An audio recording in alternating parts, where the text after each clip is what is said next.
I mean, we have our own La Befana. I think the video says it all. I'm just so happy that we could be together this way. It's so much fun to see faces without masks on. So it is so good to see all your smiles. And I don't have a little gift to give tonight, but as I said in the video, the gift is that we know to stay apart so we can soon be together. So happy La Befana, and we can start the video. And it can go on speaker view, right? So that's just. Okay, Dr. Forgy.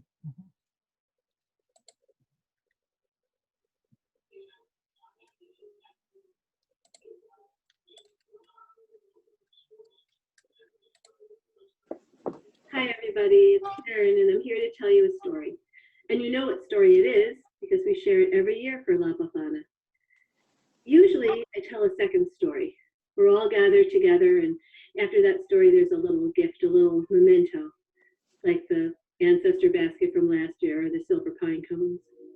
But this year, our gift to each other is the gift of staying away, the gift of staying apart, the gift that lets us know that next La Befana, we'll all be together, hugging and kissing and eating and dancing. But for this year, here's the story. La Befana is a tiny woman with a red shawl and a bent branch broom that goes sweep, sweep, sweep. She lives in a thin wooden house with a round top door under the dark leaves of the mulberry trees. La Befana sweeps the leaves into crunchy piles. Sweep, sweep, sweep. La Befana has a hump on her back, and the backs of her hands are covered with chocolate slivers. She pulls the billows of her white hair up with bone combs. La Befana's kitchen is a library of jars and tins, almonds, hazelnuts, the rinds of lemons and tangerines, cinnamon, cloves, and hills of sugar and silky flowers with chipped china teacups for scoops.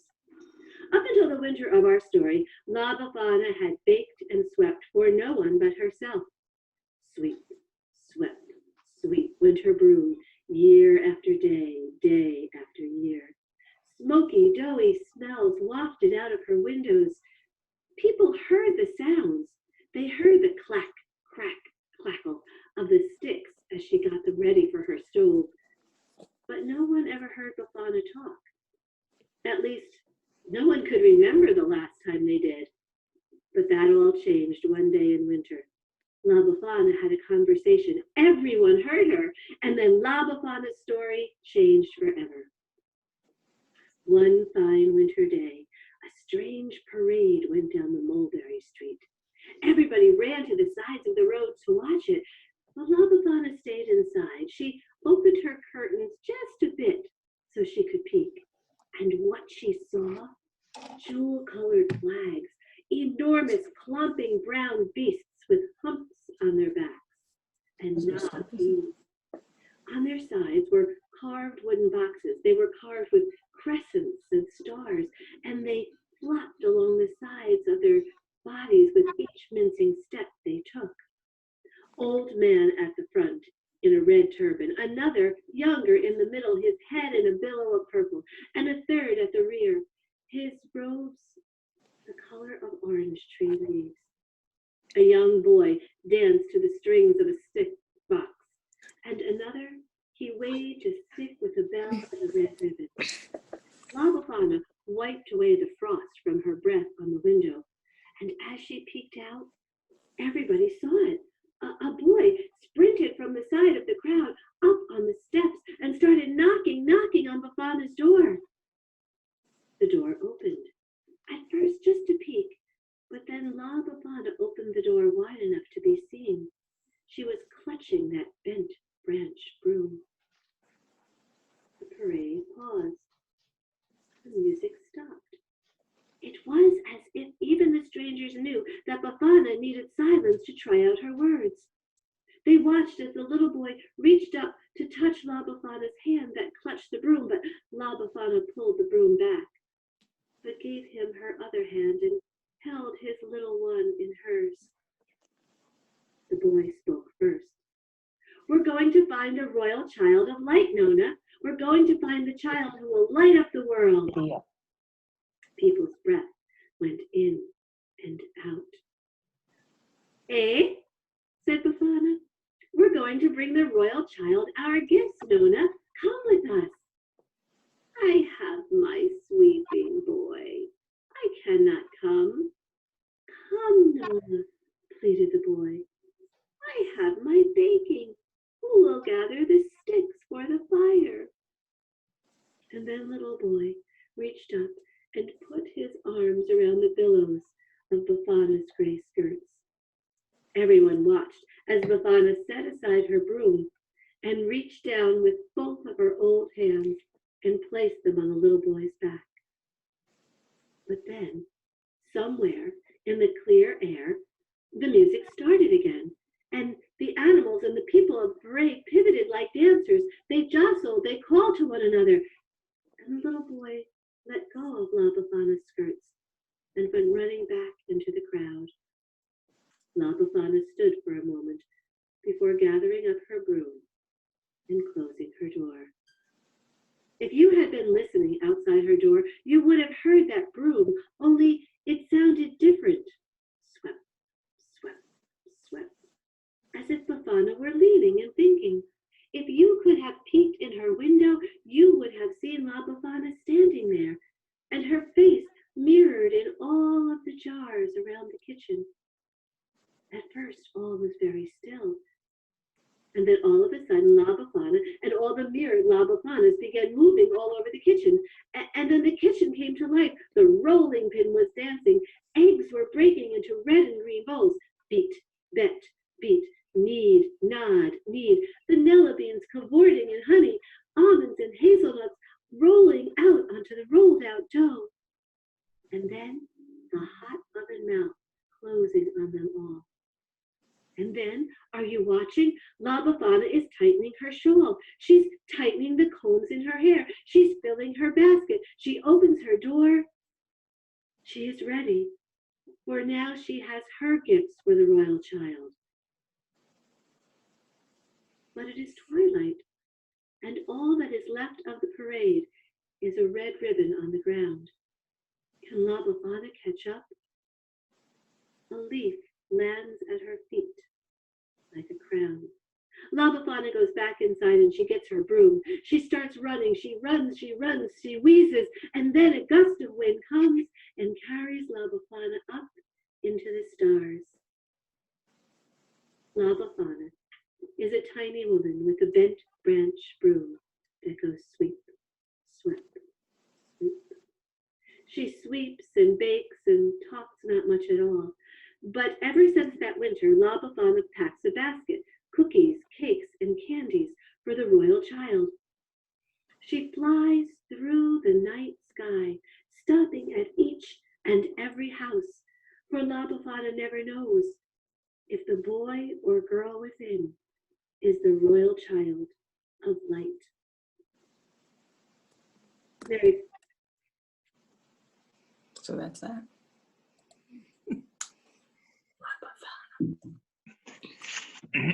Okay, good job, Karen. While we're here, I got 3 or 4 people who didn't get the link or think they didn't get the link or whatever it is. So Tony and Vince Batanti should be joining us shortly, and possibly Frank Cacharo. So we did send him the link. Okay, so now that we've fulfilled our traditions, maybe we could start a new tradition. Karen, I would ask you to save those gifts until next year so that we could double down on that. Okay. Absolutely, because if you have the whole collection, it's going to be worth something someday, right? Oh, okay. Okay. I'll remember that. It's a collector's item. Right. Okay. Marianne, if you would turn it over to Sherry and Pepe. And Sherry, you can get us started on our Christmas in Calabria, and we can go from there. Okay. Oh, could I just, I don't know if you told everybody about speaker view to make sure that they're on speaker view rather than gallery view, because that way you'll see Sherry, on the full screen. Does everybody know how to do that? Up on the right-hand corner, if you put on speaker view, all you'll see is the person speaking. And that's also why it's really important that everybody mute. In fact, I'm going to mute everyone now, because if you're not muted, what happens, other than the co-host, so Sherry and Les won't be muted. But if I don't do that, if you cough, all of a sudden you will be up on the full screen rather than rather than the person presenting. So anyway, I'm going to mute all. Okay. So that has done it, except, let's see, Sherry, you shouldn't be muted, right? I don't think, where's Sherry? Yeah, okay. Yep, they're not muted unless, Okay. did you mute yourself? Mm, Can you hear me now? Yes. Yes, okay. I muted us during the Okay. video All right. because I didn't know if you'd be able to hear if we coughed or something, Good. so I wasn't sure. Okay, all right, that's it. So I hope everybody knows how to do speaker view. Any questions about that? Because it really, you'll be able to see what they're demonstrating with the speaker view. Okay. All right. Okay. Well, thank you so much. We are so excited to be here with you guys tonight. And thank you so much, Karen, for doing that. That was really fun and exciting for us to get to see. I'm going to show it to my 10-year-old when we're done, if that's okay with you. But again, we are Cherry, and this is my husband, Pepe Giuseppe. Now you got it muted. No, it's not muted. The line isn't through the mute. The mute is there. Yes, so that means it's muted. Should I keep talking? No, go ahead. I'm sorry. Okay. So Vince and Helen, please mute and put on speaker view. Okay, you're good. All right, thank you. I'm sorry. No worries. So Pep and I are from very different parts of the world. I know a lot of you guys have Calabrian and Sicilian roots and maybe roots from other places in Italy, but I have exactly 0 drops of Italian blood. I compensate. I have 100%. He compensates, right? He's 100%. But we met about 20 years ago now. Both working at Disneyland Paris, and I met this handsome Italian, and I wanted to see where he was from, and eventually went to Calabria. We lived there for many years. I lived there 8 or 9 years. Our little boy was born there. We moved back to America a few years ago, but during that time, I started a travel business, and that's how I met Marjorie, and through that, all of you guys as well. So, sorry, there we are. And I wanted to tell you guys a little bit about that. I know some of you have done some of the tours with us before, and so it's fun to see your faces here. I've heard a lot about a lot of others of you. But our tours are heritage tours, culture tours, food tours, and we're going to get to the bread in just a few minutes. My husband is an amazing cook. I'm very fortunate for that, and he actually teaches cooking classes at our local Catholic high school. And on the tours, we like to take people to the village that they were born and let them go to the city hall. They explore the records, and sometimes they meet relatives. Sometimes they get to find the house that their family members were born in. A lot of times if they have records and they've always heard of something, or if they have a picture of something, we can find that as well. So it's a really fun and emotional experience. And if any of you are interested in doing that, then get with Marjorie, and she'll be able to help you set that up as well. We do group tours, and we do those for Calabria and Sicily, and pretty much everything south of Rome we can help you with. If you wanted to go north of there, then I can recommend someone for you. I know that this is called Christmas in Calabria, and so you're going to want to know a little bit about Christmas. You know, today is the last day of the Christmas season, and so we are the only house on our street that still has Christmas decorations up on our house, and our Christmas tree shining brightly through the window. So we will take all that down tomorrow, probably. But I know that Cup wanted to talk to you a little bit about some of the things that he grew up with as far as living in Italy and growing up in Calabria. And I know food is always a really big one. So do you want to tell them about some of the traditional dishes that you guys ate, like on Christmas Eve and on Christmas Day? Sure. Okay, buonasera a tutti. I'm Pepe, and so as you heard, like I was born in Catanzaro, which is the capital of Calabria, guys, and I lived all my life. I just moved 5 years ago in Southeast Texas. She's responsible for that. But what happened in grown up? Yes, 24th and 25th, we eat 2 days in a row, guys. Eat food, South. Italy is a big, big thing. And even if the southern families were poor, I mean, generally speaking, Christmas was the only day that everyone could afford like any kind of food. You want to have any kind of food in your table. It's a family tradition. Mostly the 24th, guys. It was like the best time to stay with your closest family and spend quality time with them. So the 24th was like a big, insane dinner. The one thing I want to tell you guys, because I read so much, maybe in the American view, like the 13 dishes, like, and I never experienced that growing up, but we were eating so much. The 24th, you eat seafood.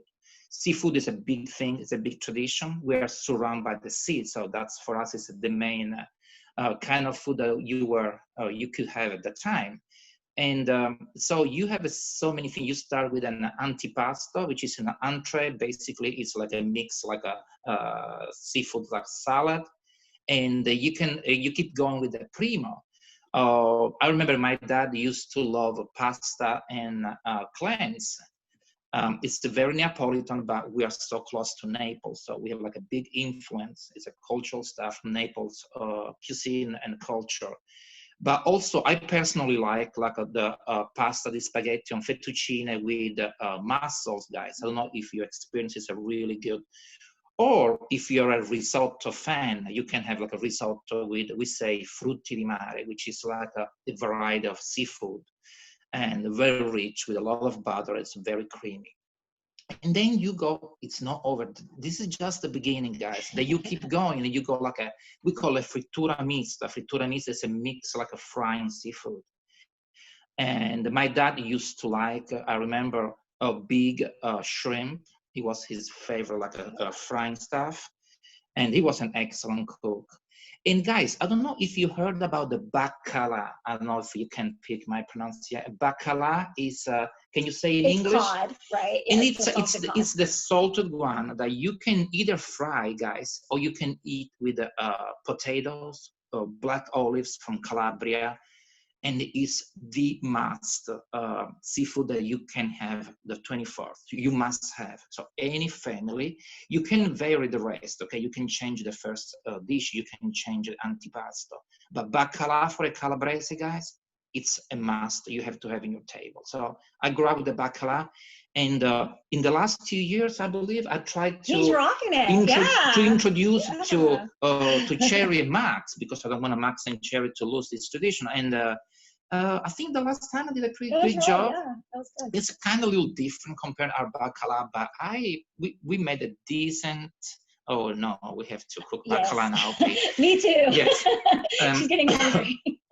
And guys, so that was the 20. So that's the 24th. Of course, you finish with a pandoro, a panettone. And actually, I want to say something funny about the pandoro panettone. That's my family that I can remember. Everyone brings you something for Christmas, okay? So it's a big stuff. You swing by, you say the auguri, hey, tanti auguri, and you bring something to the family. And guess what, guys? At the end of Christmas, you end up with 12, 15 Pandoro, panettone. It's an insanity. You'll never finish eating them. And spumante. So, yes, and spumante. So which no one was drinking in my family, ironically. So we were like collecting spumante in my, so basically, and you finish with the Pandoro panettone. And then guys, you're too full, it's too much food, but it's midnight, you have to go to church. So I don't know if you guys experience this good tradition. At midnight, the 24th, it's another must. You finish eating, it doesn't matter how full you are, you gotta go to church. You go to church with the family. So that's the 24th, guys. So it's all about seafood, and seafood should be a must. So this is more like the general idea that 24th that we spend in Calabria. Now, Christmas Day, you wake up, you open your presents, but it's not over. You gotta eat again, because while the 24th was the closest family, the 25th is with your zia, with your nonna, with the biggest family, so the whole family, all the cousins. So you pick like a location, which is they have like a biggest kitchen. And I don't know if you heard, which is kind of crazy, guys. In the United States, you have like a beautiful tradition. Everyone cooks something and brings to the host. In Italy, whoever hosts the event cooks 95% of the food. So imagine like a 50 people, guys. And my aunt was cooking for 50 people. So you kind of bring like wine. Yeah. My father used to bring like pastries. That was a classic. But the host cooks for us 50. And so what do you eat the 25th? You're still stuffed. You can eat many more, but you gotta keep eating, guys. And you eat traditional food that you eat all year, like your favorite food, which could be lasagna, for example. It's a classic. Or I don't know if you heard the pasta piena, pasta china. That's a dialect. So we love pasta china, which is filled with a lot of cheese, polpette, meatball. Yeah. So, it's a baked pasta, and they put meatballs and salami and boiled eggs, and they bake it. And you just the pasta china, guys, you're done. There's nothing you can do, but you keep eating. And some family, I remember my aunt was really big on lamb, baked lamb with potatoes, guys, with the rosemary in the oven. My dad and I didn't really like lamb, guys. So we were like more like a chicken, with potatoes and stuff. And for good luck, guys, you must eat lentils and lentils. Cotechino. Cotechino is that part of the pig that you cook for hours. I don't know if you heard about that. And Cherry can spell later in the chat all these vocab that I've been using, because they may be, I don't know if they're popular for y'all. So, but Cotechino was another good luck for kind New Year's. Yes, for the new. For New Year's. And basically, but you start. So, and basically, you eat all these, and it's a great time. You share time with the family. You see all your cousins. You have so much food, but it's the only time of the year that I remember there was so much food. Even if in the the poorest family, they have so much food. So basically you save for Christmas time. So this in a nutshell, like what is 24th and 25 for me. And I have so many good memories with my aunt, my uncle, my cousins. It was a big deal. Yes. So did we want to take any questions now, or Les, or did we want to wait until the end? I know everyone's really hungry now, so we're going to start making bread. Let's move on to the bread, and we'll do the questions at the end. Okay. We can use the bread to soak up the sauce. We can use the bread to soak up the sauce, Go ahead, Pep.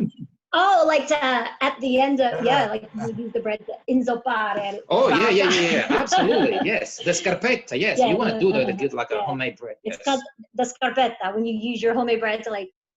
And guys, it doesn't matter. Your tomato sauce. It doesn't matter if it's not classy, you shouldn't do at the restaurant. You want to do the scarpetta. You're gonna put your bread in the beautiful sauce.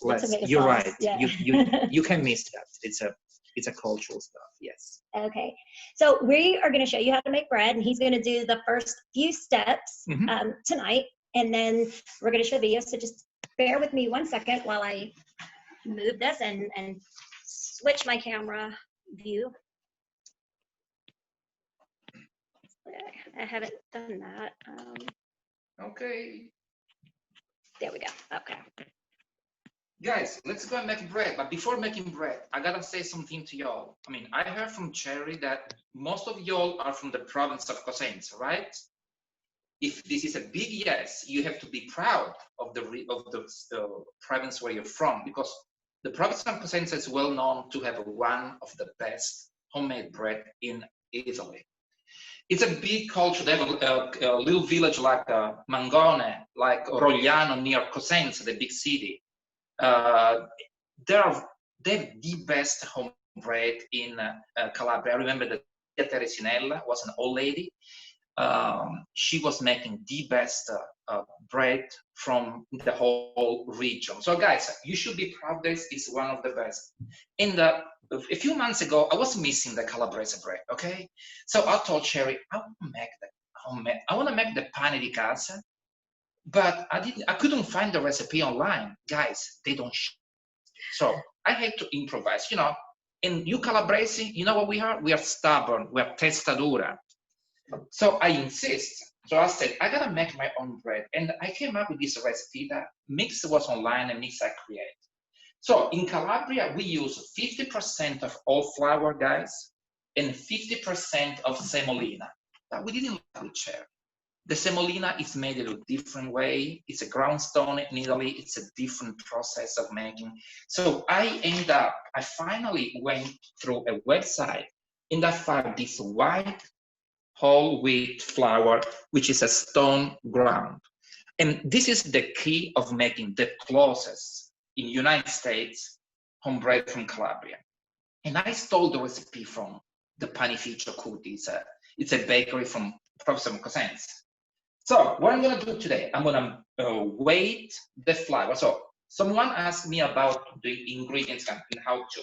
I use this cheap and inexpensive scale, guys, which is gonna be a key for your success.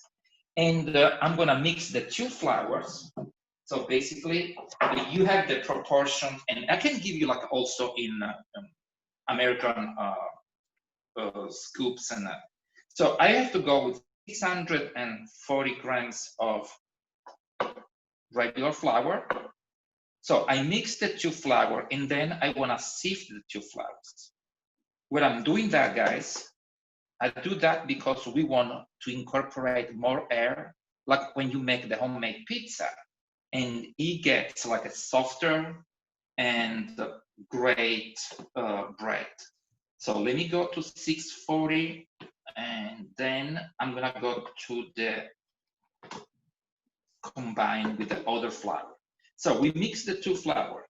And guys, you can change the proportion. If you like, okay, 640, here you are. And now here, I wanna show you, if Cherry can show you on camera, this has like a darker color, this flour, because it's a stone ground, so you have like you can see the grain from this. Look at this, guys. I don't know if you can see the difference in color. We don't have a professional camera, but look how darker is that. And this is the key of making a great, like a homemade Calabrese bread. So I need 100 grams of this. And then, I know that I will drive you crazy, guys, but I want to tell you a couple of little tips to make the best Calabrese bread. So now I mix the two flours, and I'm gonna mix them because we want to incorporate the good flour with the all-purpose. And I wanna sift, I told you, because I wanna make like a fluffier homemade style bread. Here we are.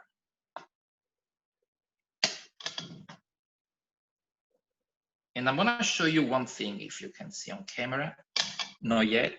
I wanna show you the grain from the whole wheat.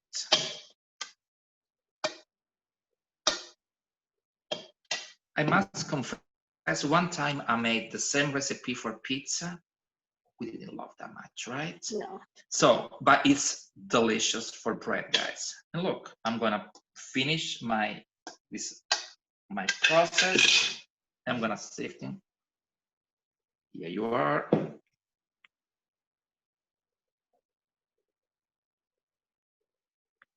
Voila. So this is my flour ready to go, guys. Okay, make sure that, look how fluffier after I sieve that. That's gonna make me like a perfect fermentation when I need this in a few hours. Now, recipe, my granny used to put all the solid ingredient, the dry ingredient together. So I grate like 20 grams of salt, and I'm gonna mix my salt in the bread. Okay, here we are. So I'm ready with my dry ingredients. Guys, one thing, and that was I was saying, I'm gonna drive you crazy. I bought this precision scale on Amazon because this is the precision one that it helps you to make like 0.25 grams of yeast. Look how much yeast goes in this bread, guys. Because I'm gonna go with a long fermentation. This is dry yeast.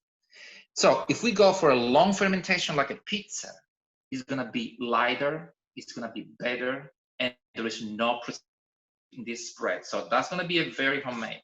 The real Calabrese bread, guys, needs like the lievito madre, or mother yeast. I don't have this time, so I gotta cheat on this, so forgive me for that. So I use the dry yeast, it works like a charm. And now what I'm gonna do, I'm gonna go on my top stove because I need to barely warm this water and mix the yeast. It has to be lukewarm, my water, so it will not take much long. I'm gonna check, still cold. And guys, another fun thing about the home bread that I remember from my granny, that was like a perfect time for gathering because people, it was an excuse to stay with the family and make a bread for the whole family. And back in the old day, actually, they used to make bread for 2 weeks. So it was a necessity to get together to help each other and make a big amount of bread that can last for 2 weeks for the family. Okay, the water is almost there. I gotta wait on that. Then I'm gonna mix a small amount of yeast. And then I'm gonna go in my mixer. Okie dokie, here you are. I'm gonna mix my hands and that's enough. So barely warm. I gotta just mix the yeast. I don't need anything else. Now, I'm gonna go in my mixer, guys. And what I'm gonna do, I'm gonna put all my flour in the bowl. Here we are. I'm gonna keep mixing for a few minutes without the water, so I'm gonna incorporate more air in the bread. So this bread is gonna be super fluffy. Okay, I'm going slow speed. And what I'm gonna do in a while, I'm gonna start putting the water inside. And after the water is inside, I'm going to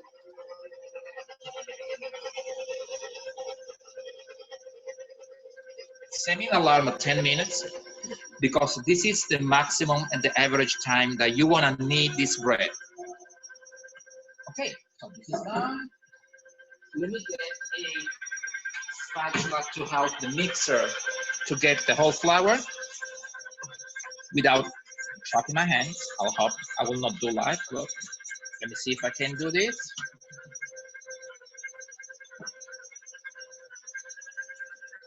And guys, when we do anything that is kind of kneading like a bread, like a homemade pizza, you wanna go speed 2 in your mixer. That's the ideal speed. You wanna go faster. It needs to go slow and needs to go for 10 minutes. Now I'm gonna set an alarm of 10 minutes.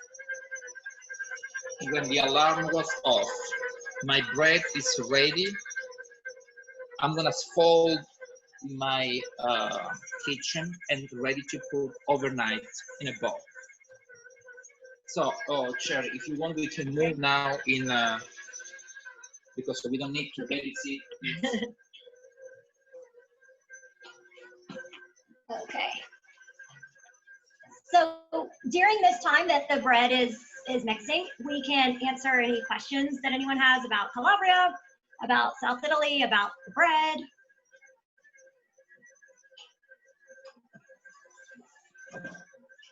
So if anyone has any questions, so Sherry, let's play the video first. Okay. We're not quite to that step yet. Okay. Because after the bread is ready here, then he's gonna work that, and Okay. then the video step comes in. Okay. Does anybody? Well, first of all, we're going to send out. Beth Palladino has the ingredient equivalents, so that if you don't use the scale, we can get that to you. And then the second thing is, Veronica's having a problem with her volume. Veronica, did you figure that out yet? Can you show them something now? Okay. Okay. All right. If anyone has any questions, if you can unmute your microphone and ask Sherry or Pepe. Pepe, who's working like a bee over there, he comes. Okay. I have a Anybody question. have any questions? I have a question, Cherry. Can you hear me? I can. Hi. Hi. What's the situation like over in Italy, in Calabria? Have you gotten any updates on the COVID situation and how they're making? You spoke to your cousin the other day, and can you answer that better than me, actually? We are, the way we call it, in a red zone, meaning that we cannot travel in these days, but not because we have a lot of cases of COVID, but because we have a lack of places in the hospital. So politicians and medical people are kind of stressed about a situation that could collapse if we get more numbers. So in this moment, we don't have an insane number of cases, but we are really limited, like for at least like, I would say for another month. Was your question about the vaccines? Well, that was my next question. Are they starting to give the vaccine over there? So she said, are they starting to do the vaccine? Oh, I'm sorry. It's the machine is so light. I'm No, sorry. I wanted to know about the COVID thing. She wanted both, she said. Yes. Vaccine, we are behind. I was reading like a political stuff the other day. It's France, it's Italy, it's Germany. We're kind of disappointed about the quantities of vaccine that we're getting these days, but we should have known.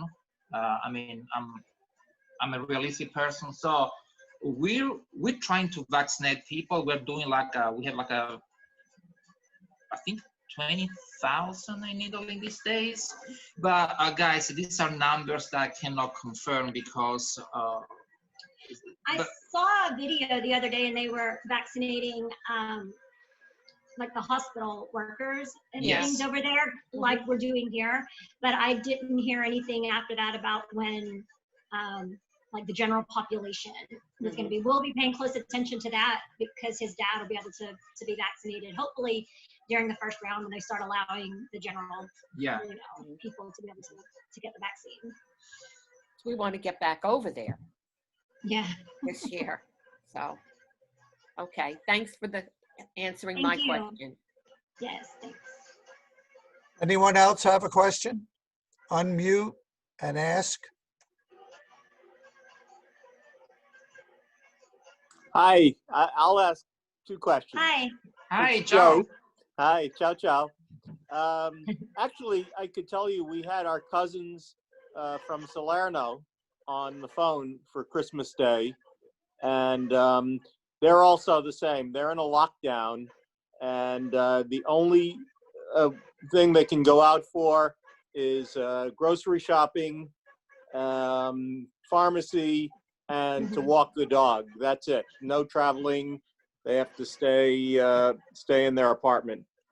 But my question for the bread is, so I bake a lot of bread. I also make a lot of pizza, and I've been using the 00 flour. So I buy 50 pounds at the wholesaler, and I can buy the Caputo 00. And I'm wondering, do you ever use that? And what do you think of that? Okay, can you hear, did you hear his question? Yes, he said that he uses the Caputo double Caputo. 00. Okay, Joe, Yes. let me be honest with you. We are Italiani, okay? And I can tell you for sure, Caputo is a great brand, okay? Caputo is the leader flour in Italy for pizza, number one. It's very popular, although the pizzeria is number one, no doubt. But if you use the King Arthur like a all-purpose, the quality of the King Arthur is not inferior to any Caputo. I can guarantee you, sir. We actually did a test on that. With the pizza? And so we bought the challenge test? Yeah, we did like a challenge between the Caputo and the King Arthur. And I mean, for the pizza, it was different. Like you can taste it a little bit different. But I mean, the King Arthur we find to work really well. Also, one thing that I wanted to just mention is we're here in Southeast Texas, about an hour and a half away from Houston. So we have probably a lot less access to some things you guys might have. We did buy the Caputo online. I bought online, yes. Yeah, we bought some Caputo online. But we had to, I guess, invent our recipes with flour that we could run to the store and pick up.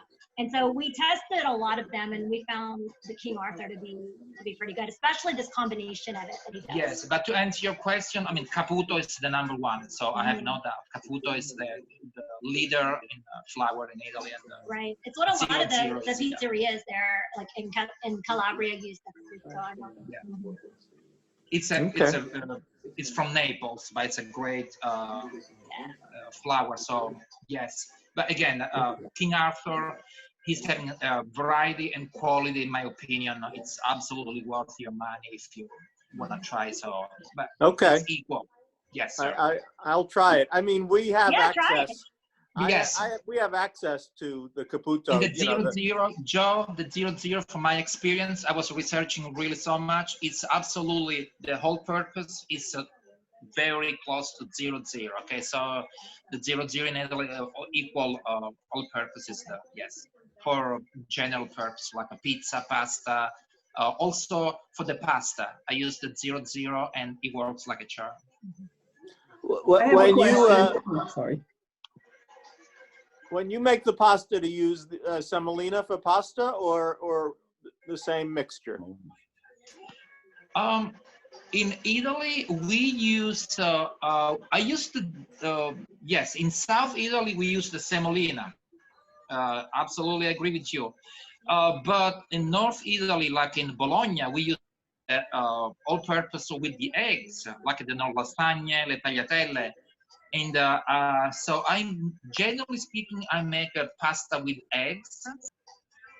But semolina is, yes, it's an authentic, like a Southern recipe. Yeah. If you can find like a very refined, very fine semolina, Joe, that would be the best. In Southeast Texas, I struggle in, having all these variety of flour. So to me, it's a little harder. So I go with the best I can find on this place, but yes. John Hoya, you had a question? I do. Yeah. And Okay. John Hoya. Oh, John, I'm sorry. I could back off. Hi.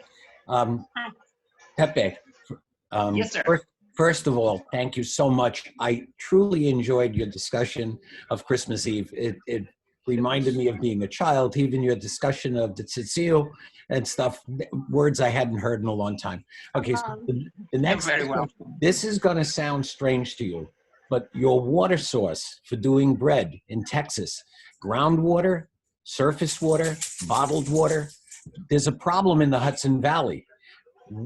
Whatever they tell you about baking here, they go to the Bronx, they go to Brooklyn, they go to Jersey to get bread because you cannot get the crust that you get down there, because they use our water, okay, from Woodstock. We have groundwater, and whether we have a softener or not, it is very hard, and it does not make good bread. So what do you guys use for water? Okay, guys, have you heard about the myth, like idea that in Naples, so they say that they have a special water and they make the best pizza in the world because it's done water from Naples? I believe it. Let me flip you around here. Okay. Now, Cherry is gonna flip the camera because we finished with the bread, guys. Okay, let me answer your question. I was gonna say, finish his question. Yeah. Mhm.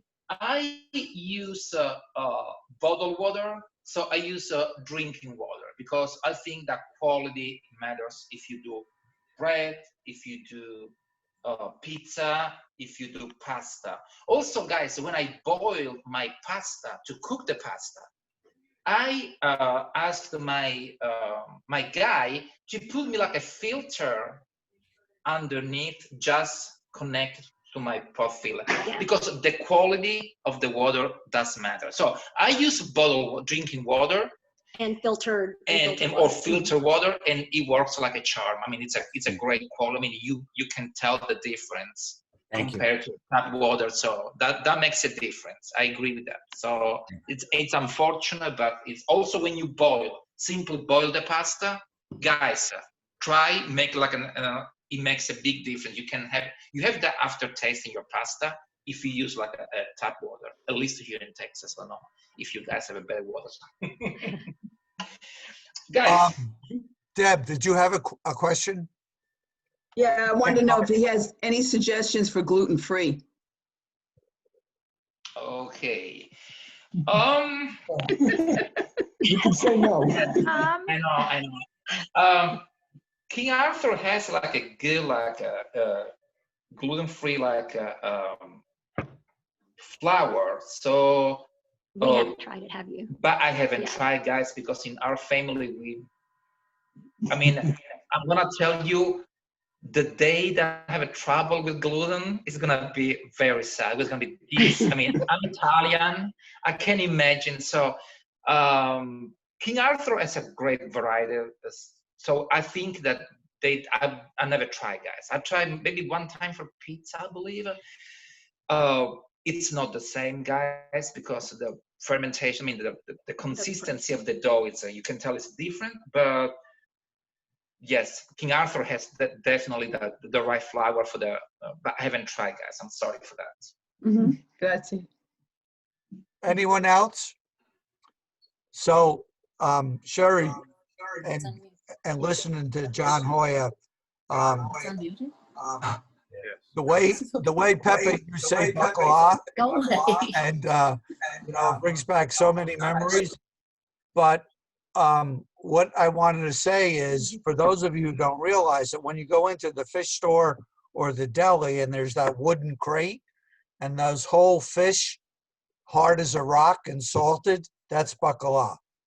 And on top of that, that's what my grandmother used to call me, okay? Because I was, as you say in Calabria, I was thick-headed. But the baklava is a large salted fish, and then they would soak it to make it so that they could put it in the oven and everything. Yeah. Okay, back to you. Yes, Leslie, you have to live in water and change the water every 8 hours for 24 hours, because it has like a coat, like a special of salt, and that keeps the baklava, like a fresh and a better preserved. So basically, yes, that's okay. So he's going to do the second step now that this has mixed for 10 minutes. Did we wait too long? A little bit. Here, this is my batch, guys. I need a little flour. I'm gonna go on this section. There you are. And so, guys, I'm gonna show you. Look at the dough. It doesn't have to have the same consistency of the pizza if you're pizza lovers. It's a little harder, but it's normal. And it has less water, so it has less hydration. So that's bread, it's not pizza. And that's the consistency. I gotta do, guys, a couple of folding and stretching. And guys, I don't need to work this bread anymore. I just have to get ready to go overnight, 12 hours in a long fermentation.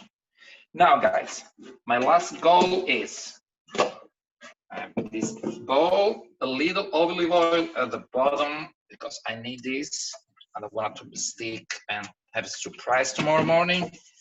Here we are, olive oil, just a little, and my bread is gonna go overnight for 12 hours. I'm done, guys. I don't have to do anything else. Okay. So now, guys, we have the 2 videos that concern the tomorrow morning, like a second step and step number 3 about folding and stretching, and finally baking the bread. Yeah, we put it all in one video. Okay. Yep. Okay, Sherry, you want us to roll that video? That would be great. Yes, Thanks. sir. Thank you. Okay.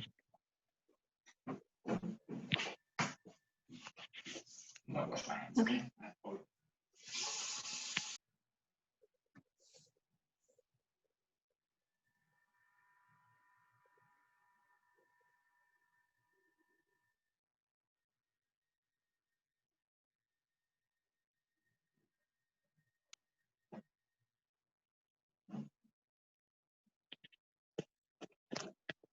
I can't hear it.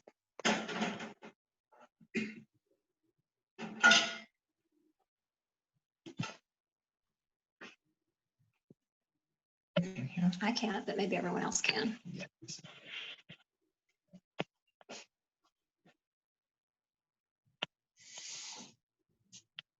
I can't hear it either. No, Marianne, can you turn the volume up?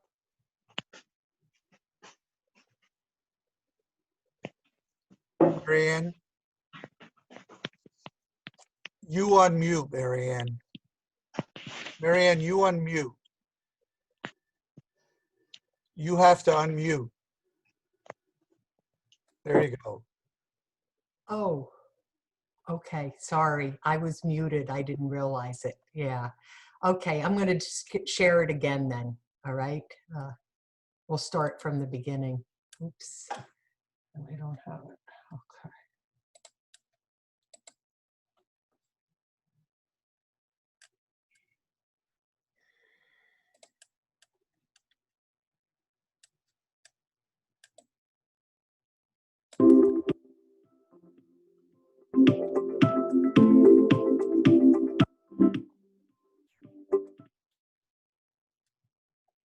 Can you hear that?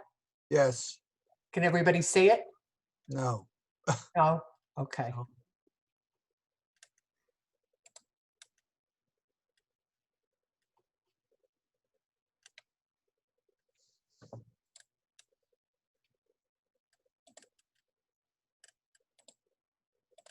Here we go. One more time. Good morning, guys. We're going to show you today how to stretch and fold the pane. After 12 hours, here are bread, fully fermented. I need a little flour. We stretch and fold the bread because we need to give this bread more consistency and structure. And we need to work with a lot of flours because, as you can see now, you can see well, the bread is very sticky, so it's going to be impossible to work without working with a lot of flour.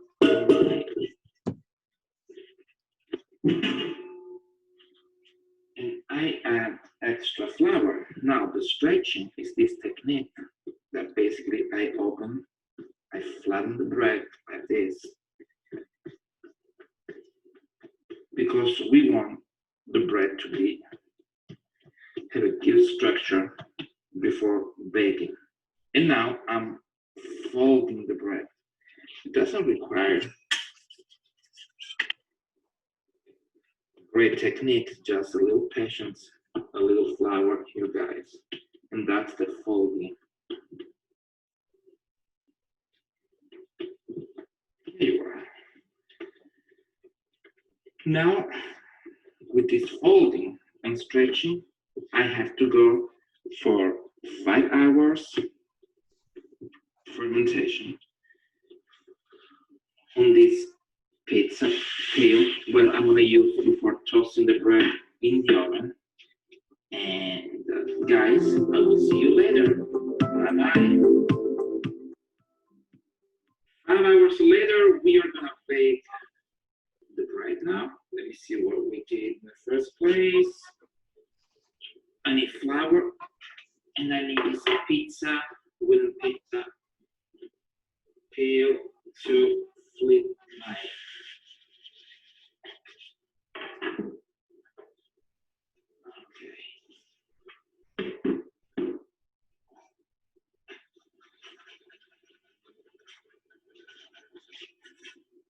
Okay guys, I found this indispensable. This spatula is so great for baking and pizza and everything.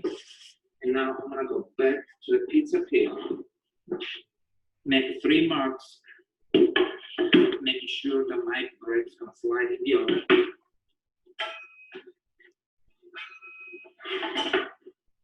Here we are, we're ready to go.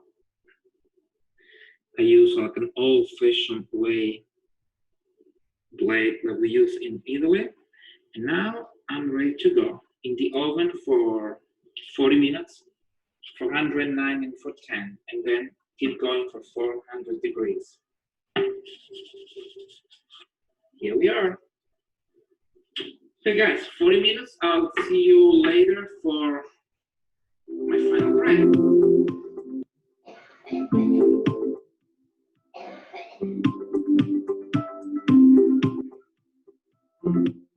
We finally got to the third stage. We're gonna get the bread from the oven. It's been 40 minutes. Let me start opening the oven. That's my bread. See, we made a good job. Gotta be careful. Voila! That's my homemade bread, guys. I'll let you know later if this bread is worth my work.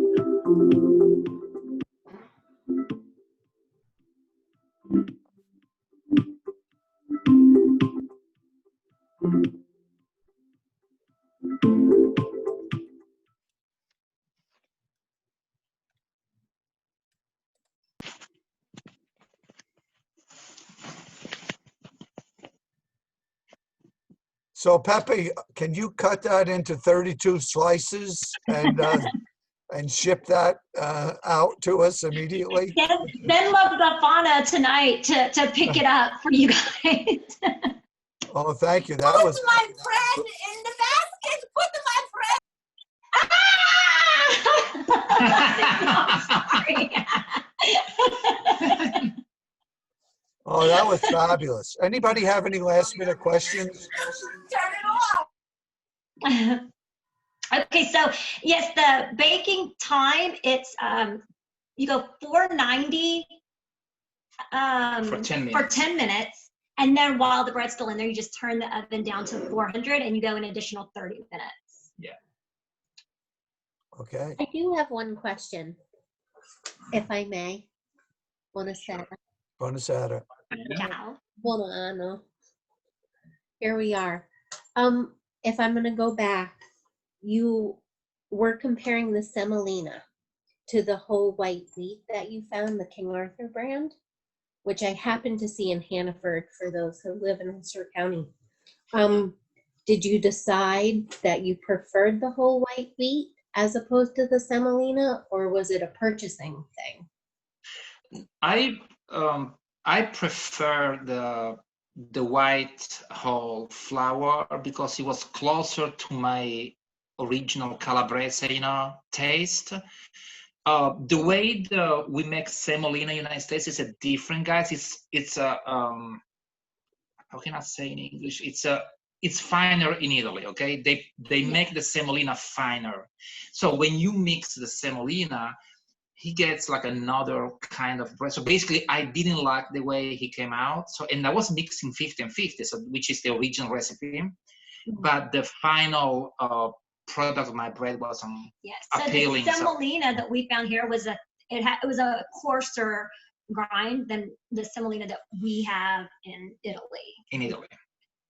So I don't know if you would be able to find something that is a finer grind. We couldn't, and so we just continued the research process. To answer your question, Caputo sells the Italian semolina. See, I found it. Yeah. Oh, okay. Caputo sells the Italian semolina, and that could be. You can try both. You can try both ways, and then you decide which one do you like the best. Because I tried the semolina, I couldn't find the Caputo, so Caputo wasn't an option for me, and I had to find like a semolina, local semolina, which was a different, completely different ground, so I didn't like. So that's the only reason. Yes. But semolina, you're right, Jenny, is the original way that you make homemade bread in Calabria. And you normally mix 50 and 50, 00, 00 flour, and semolina. That's the pane calabrese. And in Calabria, if you go to, Jenny, if you go to Rossi's in Poughkeepsie, Rossi's Deli in Poughkeepsie, they may have it imported from Italy. I'm not sure, but I know they have semolina. It'd be worth giving them a call. I will. Thank you. I have to say, because it's pandemic crap, we'll find it on Amazon. Hopefully, yeah. We've looked on Amazon. I think we bought Caputo on Amazon one time, didn't we? But not semolina. I bought Caputo. Yes, I bought Caputo. I tried everything, guys, and I decided at the end to use this special flour from King Arthur, the white, which is a stone ground, so he has a good like a process of, and you can see the grain actually. It's a good quality flour, and I like the best so far. So, but if the day I can find a semolina from Italy, I'll try back. Yes. Do you want to tell them about the way that you say the pane di casa in dialect from Catanzaro, and then how like their families might have said it in Cosenza? Guys, yes, I apologize. I'm from Catanzaro, so when I told Cherry how do we say in dialect pane di casa, we say pane casa, pane casa. But this is dialect from Catanzaro, my province. And in Cosenza, we say pani casa with the E. So it's just a little difference. Pane casa versus pani casa. So I don't know if you can get the difference, but that's a difference between the two provinces. But that was pane casa. We put the recipe. It's from Catanzaro, my province. I didn't get the question, guys. I was on 50-50. Oh, was there a question? Someone asked me. So when you mix it, go ahead. Hi, thank you for the recipe. Sounds delicious. So if you make the pane 50 semolina, 50 all flour, do you use also 25 grams of yeast, or you use another percentage? Oh, that's a good question, Isabel. Some people, traditionally, my people, my families, the people I know, they go overnight. So when you go fermentation overnight for 12 hours, you definitely leave just the minimum amount of yeast. Okay. It's going to be lighter, it's going to be safer, it's going to be better. But if you don't have a time, you want to bake it 3 hours, you can use the same recipe, but you got to do math. You got to 3 times put like a yeast, and you're gonna push the fermentation. But it's like a pizza, guys. Basically, you're gonna put more yeast, a little chemical in there. It depends how much. I mean, I do this recipe between Saturday and Sunday. I have a day off, so I can. It doesn't bother me. I go overnight. I wake up in the morning. I stretch my pizza, and but if you wanna do after, you can do 3 hours fermentation, but you have to multiply 4 times? Yes, that's math. I'm not a great mather, so you do, maybe you better than me. You gotta multiply 4 times yeast. It's gonna speed up your fermentation process. So Thank it you. depends on your time. So I prefer the Calabrese way overnight, like my nonna used to make. Okay, well, I still want you to ship that bread out. Sherry and Pepe, it was great. And I know you were a little nervous about all this coming off, but it did. And we really appreciate it. Hopefully we'll be able to get on that Calabrian tour and get over there. And, you know, on behalf of UCIAF, I sent down your care package already. So, Oh, I'll be checking for that. Thank you. yeah, so really, really thank you. And like I said, on behalf of everybody that's on here, and Pepe, just listening to you make that bread, okay, you know, brings back thoughts of, you know, like John said, Christmas Eve, Christmas Day, you know, and then getting to Little Christmas and then having Karen, you know, tell the story made this all special. So thanks to both of you, and we really wish you a happy Little Christmas. Thank you. So Steve, you're up next. Are you there? I'm here. Can you hear me? Yep, now we can. Wonderful. So I'd like to do a couple tunes now. Hi, I'm Steve Mazuka. My family does come from Calabria, from Cosenza, at least on my father's side. My wife, Ornella, however, she comes from La Marca region, the Marches region of Italy, which is central Italy. And this, I'd like to do it, and they also have a very strong tradition with La Befana. And one of the things that they also do is, and I learned this song actually from my niece. And as I say, the Befana is very strong there, and there's a strong culture of this. And it's a wonderful thing that my wife wanted us to do here also. So before, when I proposed and we were getting married, she told me, if you're going to marry me, we're going to have an Italian house. And she did this. And so one of the ways we have that, in addition to the food, is we follow the traditions. And one of those is the Befana. So on the 6th every morning, it's wonderful. The kids would get up and they would find all the gifts thrown there from the La Befana. Now we did it a little differently, that for the Befana they would get treats, and that was a way of slipping them the healthy food. So they were surprised they would get little things like pecorino cheese, especially the provolone in the pear shape. They still call that La Befana cheese. So it was a way of giving them a treat and yet keeping it somewhat healthy. Now, my niece in Italy, we talk to them very frequently. In fact, my son is over there right now, so we're in contact with the family on a daily basis. She's very good with, my niece is very good with her daughter. And what she likes to do is she does sing-alongs with her. And this is a song that they like to do with the children over there, at least today. And what's nice about this for a sing-along is, apart from the first verse, the intro sentence repeats each time. So as we try to do a sing-along here, what you can do is, if you're not sure how to pronounce it, I will sing it the first time, and then the second line you can sing along with me. The second line. So let's see how this works out. This is called La Befana Vien di Notte, which translates as the Befana comes by night.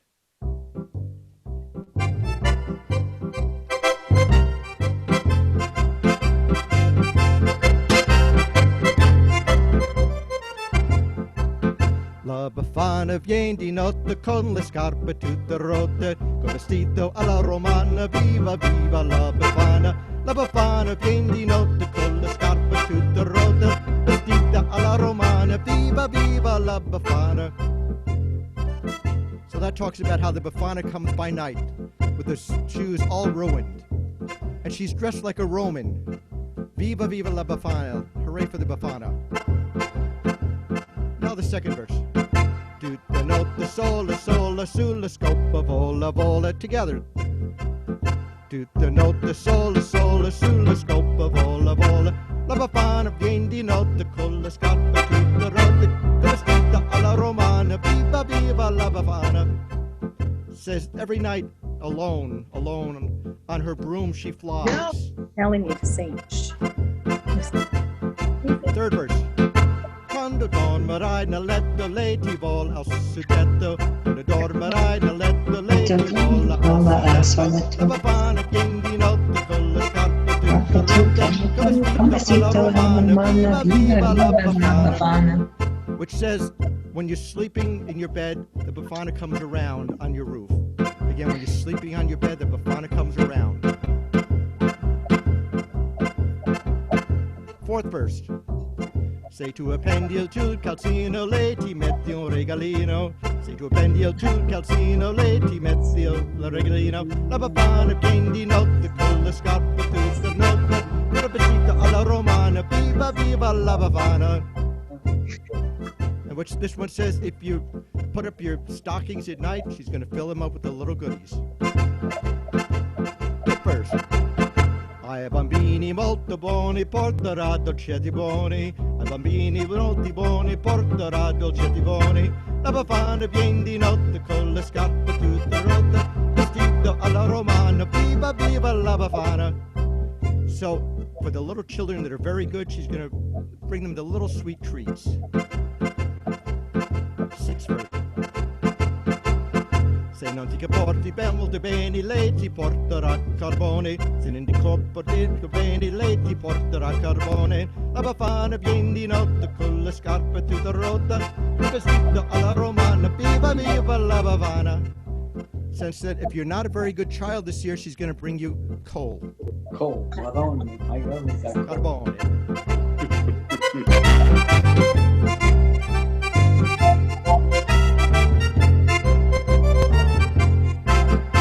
The last one is a little slower.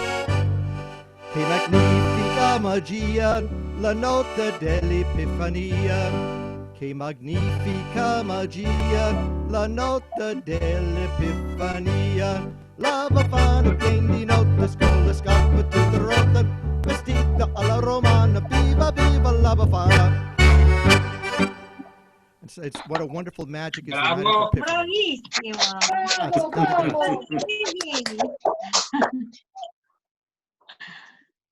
So this makes me feel a little bit more at home because I still have visions of my niece over there singing this to her 4-year-old daughter, my great niece.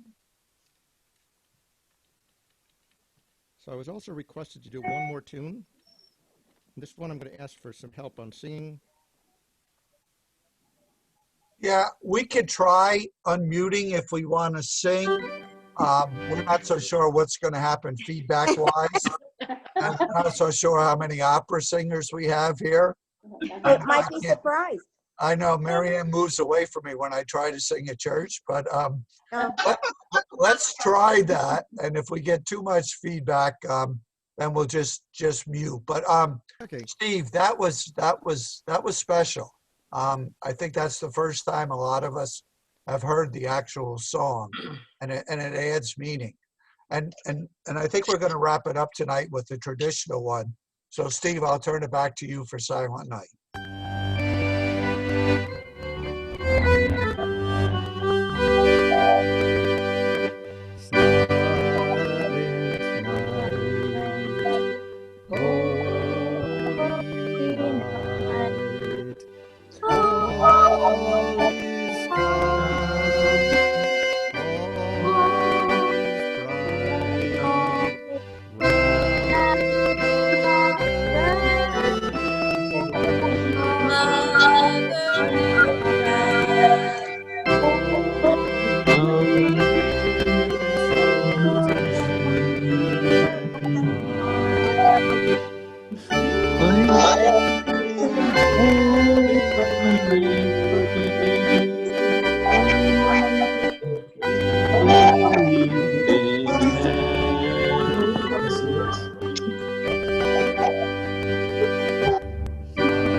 Astro del cielo, Orgo Dei,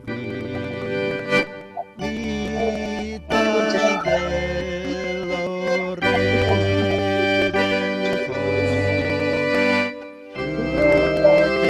Tutti patina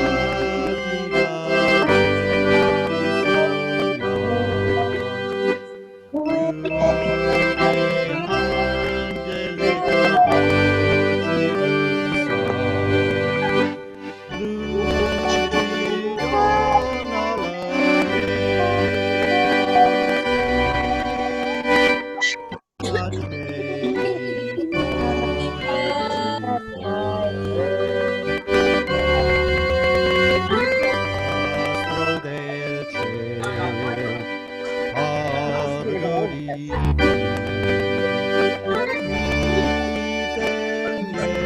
Vitangelo Redentor.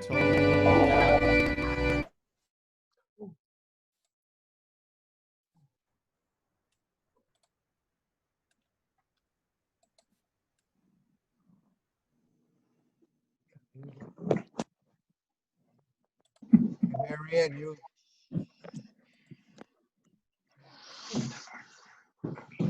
It's computers. Can't hear him. Is Steve muted? I think he's muted. Everybody else isn't. We lost him. Where'd he go? Steve is muted. And everybody else is unmuted. How did I don't know how that happened. Sorry about that. We missed the last verse. I'm Do the last verse. Do the last verse again. Astro Dei, Mitanello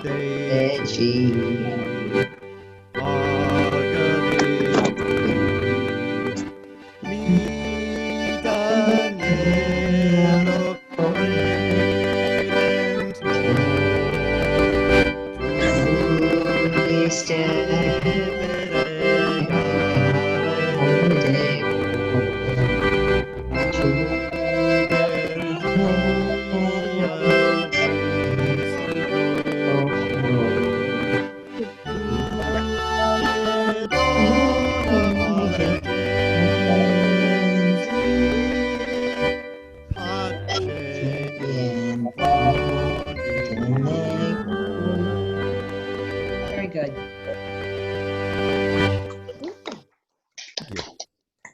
Merry Christmas.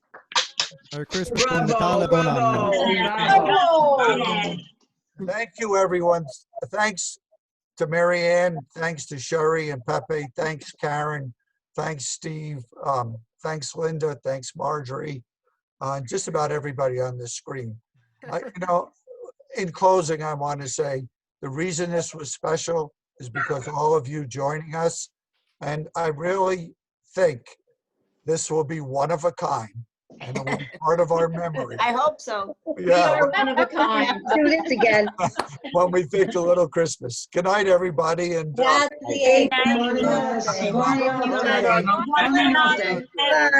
Nice to see everyone. Yes. Thank you, Les. Ciao. Yeah, buon anno. Thank you, Ciao. Les. Ciao. It's You really guys. gonna be a Christmas day. Thank you so much. Bye. Bye. Bye. Cherry, Bye. Cherry, Thank can you you. still hear me? I can hear you. I wanted